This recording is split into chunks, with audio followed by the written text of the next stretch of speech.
The Intro Sim is a simulated mindscape created by the Neurostalgia Institute to ensure new neuroprobers are fully prepared before working with their first client. Although not as complex as an actual client, the Intro Sim offers unique guidance to train and remind neuroprobers of the key principles and techniques of neuroprobing. We at the Neurostalgia Institute hope you enjoy this introductory simulation. Things have become almost unbearable for me. And for my family. Nothing has helped. I guess that's why I'm here. So, if I just talk about my troubles, you'll be able to use it later to help with the procedure? Seems hard to believe, but you're the experts. I think many of my issues started when I was young. So, why don't we start with my childhood days, yes? Okay, let's see. I was raised in a lovely cottage in rural Germany. We didn't have much, but my twin sister, our father and I got by. There was actually a great famine for much of my early childhood, and often we went without food. I had many happy moments with my family, but the darkest times began when my father remarried.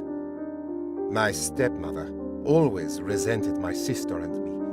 We didn't like her much either, to be honest. God, she was horrible. Sometimes she would take my sister and me out for long walks in the forest, and then she'd hurry home. My sister and I couldn't keep up, and we'd often get lost.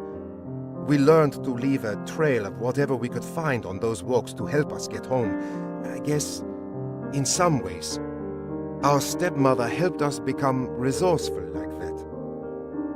My sister is a real fighter. The kind of woman any girl or boy could look up to. She volunteers to work with various youth organizations now. Enough about her. Okay, what else? Maybe I should talk about my feelings, yes? You may find it hard to believe, but I've always struggled with various eating disorders and anxiety around food. Eating anything rich makes me feel scared and anxious. It's hard to describe. My sister has actually experienced similar issues, and it has worsened for us both as we've gotten older. That's not normal, now, is it? We've seen countless doctors about this in the past. They've determined that our issues may be trauma-related, but have yet to help us sort out the underlying source. They have yet to fix us. That's why we're here.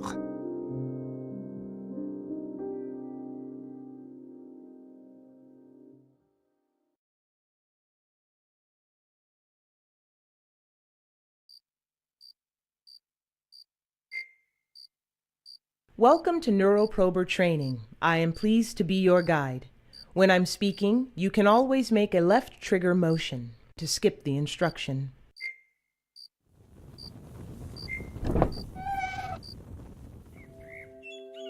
Whether you are speaking with the client directly or neuroprobing within their mind, it is always imperative to listen. You'll find that every detail of the subconscious is trying to tell its story. In the case of our clients, it's often the forgotten story of the trauma they experienced.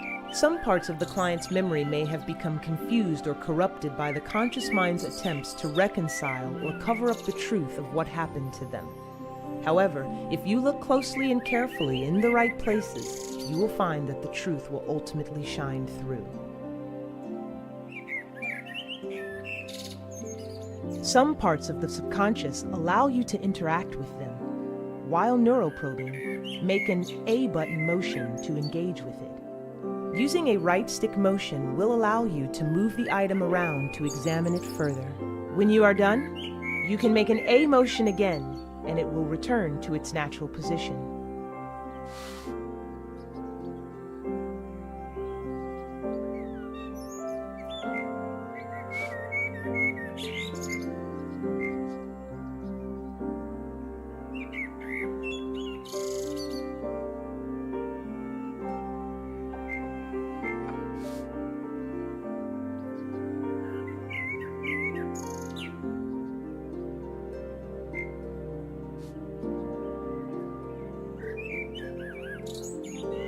While neural probing, you will encounter objects that look like photographs. This is how your consciousness interprets the concrete memory moments it finds within the client's psyche. Typically, there are about 10 of these memory photos found in each psyche. The mind can only hold on to so much. You'll find that half of these photos present an actual moment relating to the trauma. The other half tend to be false memories created by the client's conscious mind. It will ultimately be up to you to determine which are which. More on that later.